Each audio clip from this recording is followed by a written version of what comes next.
Greetings everyone, this is David Fulmer back with Fiction Shop, and in this section we're going to talk about characters, and it's going to be two parts. The first part of it is going to be developing characters, and the second part will be getting those characters to the readers, presenting them to the readers. So, to begin, characters, or in this case we're talking about a main character, is the reason why someone's going to want to read what you write. That's the importance of characters. Without characters, without a strong character, without an engaging and interesting character, there's no reason to read.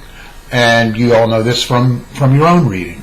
So, the characters do the lifting. They go on a journey, and if you are, any of you are familiar with Joseph Campbell's work, and if not, I want to recommend it.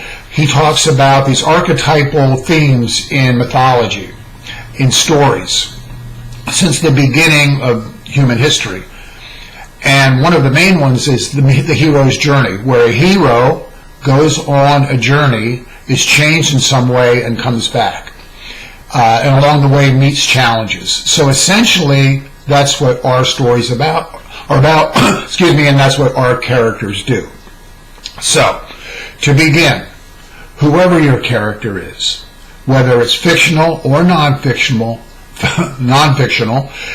that character needs something we call the big M. And I'm going to give you a few seconds to think of what that might be. Go ahead and pause the video if you want. The big M.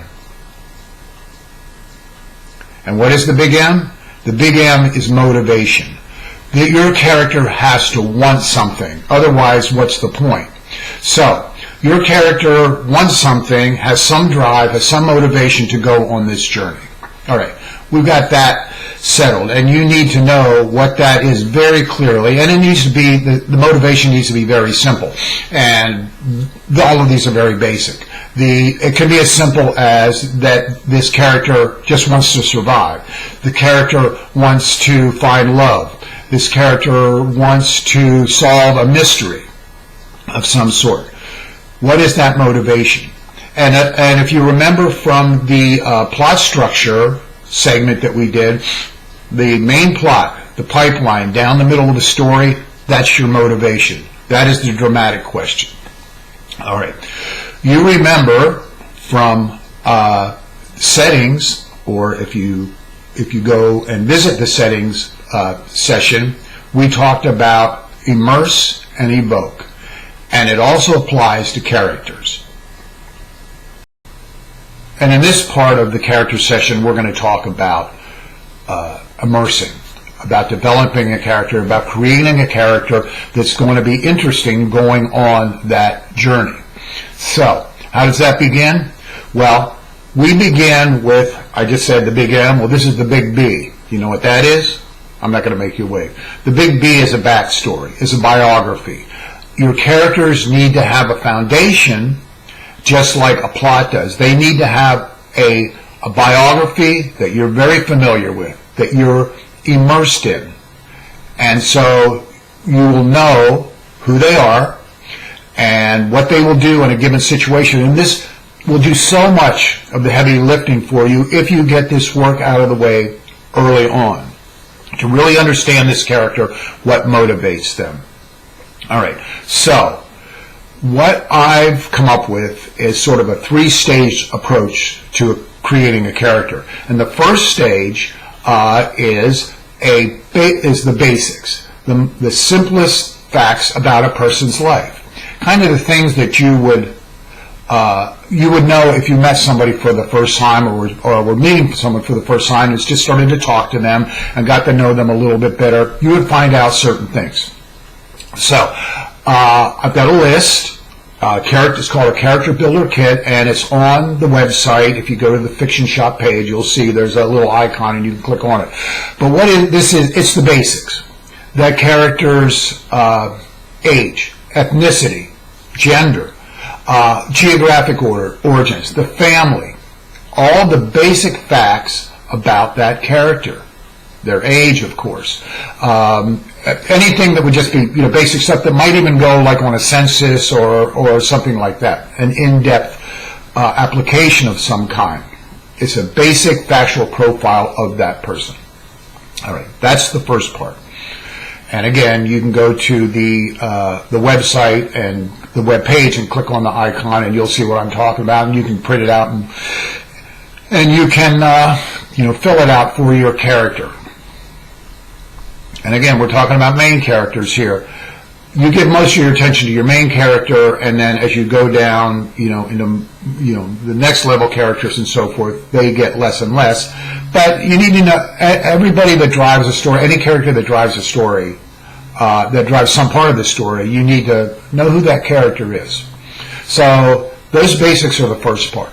The second part are what I call the roadmap, and that are the major changes in this person's life as they were coming to the point where your story begins. And that's what we're doing. We're developing a backstory that leads right up to the moment when your story begins. All right? Now, if you look back on your life, you will say, well, this changed here, this changed there in a major way. So maybe you moved when you started school. If you got some kind of an illness and had to go to the hospital, if some sort of major injury happened to you that changed the direction of your life. Remember when we were talking in the plot structure segment, we talked about plot points, that anytime there was a change, it was a plot point. Well, this is what I'm talking about. The plot points in your character's life.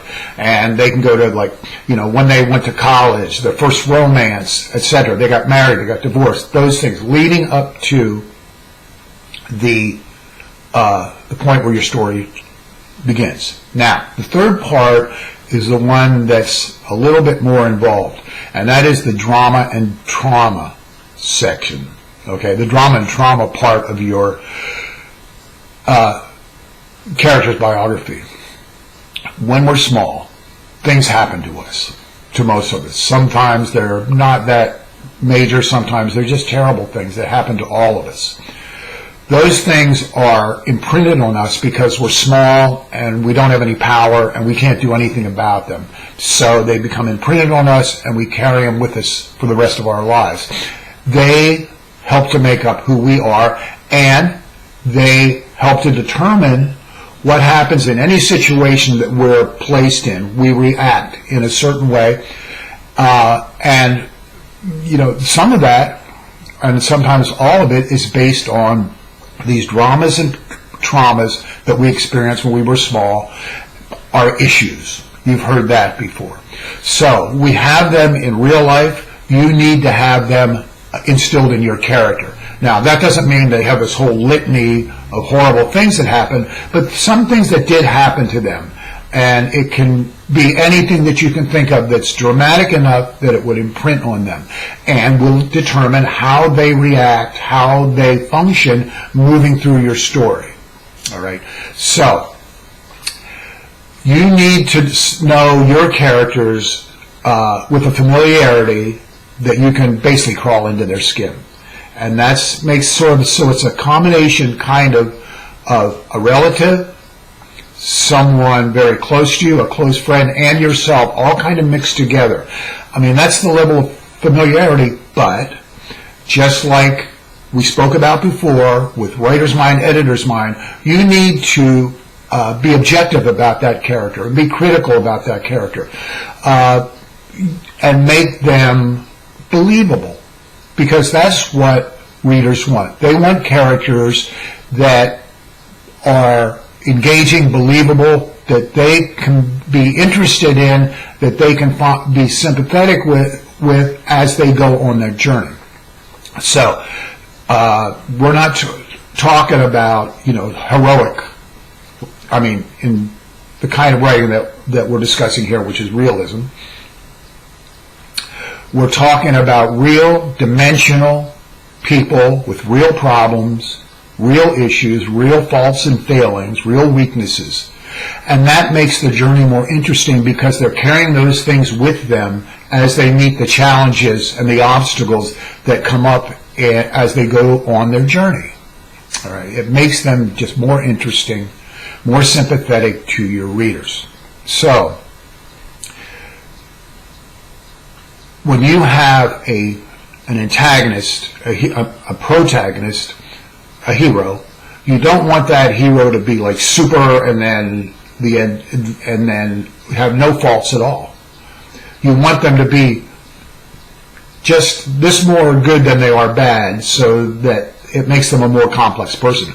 Likewise, when you have your villain, your antagonist, you don't want them to be totally awful, because turns them into a cartoon. Snidely Whiplash, in other words.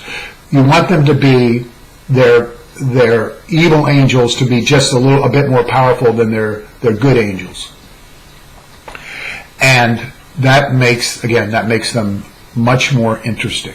So the goal is to be able for you to kind of live inside that character's being and go through this on this journey.